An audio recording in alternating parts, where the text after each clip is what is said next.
basic macros. We're not going to do a whole macros class here. That's an hour all by itself. But let's talk about a very basic macro and where to find them in the new versions. So in the new versions, you're going to find all of your macro controls on the View tab. Many of us, when we first got into Excel 2007, were told we needed to add the Developer tab in order to use the macros, the macro functions, and that simply isn't the case. So if you don't have the Developer tab turned on, you're going to find exactly what you need on the View tab. And we'll click on Macros here and Record Macro. So that's how we get a macro going. Let me come back to a worksheet that has some data. Come back to our products list here. And I know some of you have seen this happen when you have columns that aren't wide enough for the data. You see those pound signs. Maybe due to your formatting, you actually see some things that are either too big or too narrow as well. Now, there are 3 fast shortcuts you can do to straighten this out. If you want to grab a pencil, these are the steps you'd be recording in your quick macro. Those steps are to click on the cornerstone, double-click between any 2 column letters, and you want to make sure that your cursor looks like a 2-headed black arrow up there before you double-click. And then you want to put your cursor between any 2 row numbers. Make sure it's actually between the row numbers here, actually between the 4 and the 5, so you see a 2-headed black arrow, and again, you'll double-click.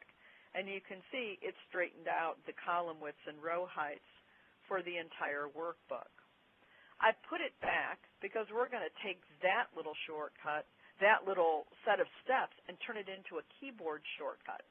And the way we're going to do that is to record a macro. So on the View tab in the Macros group, we're going to choose Record Macro. We're going to call our macro Right Fit Sheet. We're going to give it a shortcut, and I'm going to use Shift-F so that my shortcut is now Control-Shift-F. Let me do that again. You can see Control is already there. I need to just press Shift and F to get it to be Control-Shift-F. Guys, one of the reasons I do that, I put the shift in the middle, even though in 2007 and beyond, Excel will stop you if you try to overwrite an existing shortcut. In 2003, I believe it is, 2003 may not tell you that. It may not, if I remember right, it doesn't prevent you from overwriting a current shortcut. So you could lose Control-P for print or Control-C for copy here if you just made it that. So I always got in the habit of using Shift in the middle. So I'll make it Control-Shift-F. I'm going to leave it recorded here in my personal macro workbook and click OK. Now, in earlier versions of Excel, we're used to seeing a toolbar pop up here that tells us that we're recording. Let me get my screen a slightly different size here so I can show you this part. At the bottom, you'll see down here where it says Ready.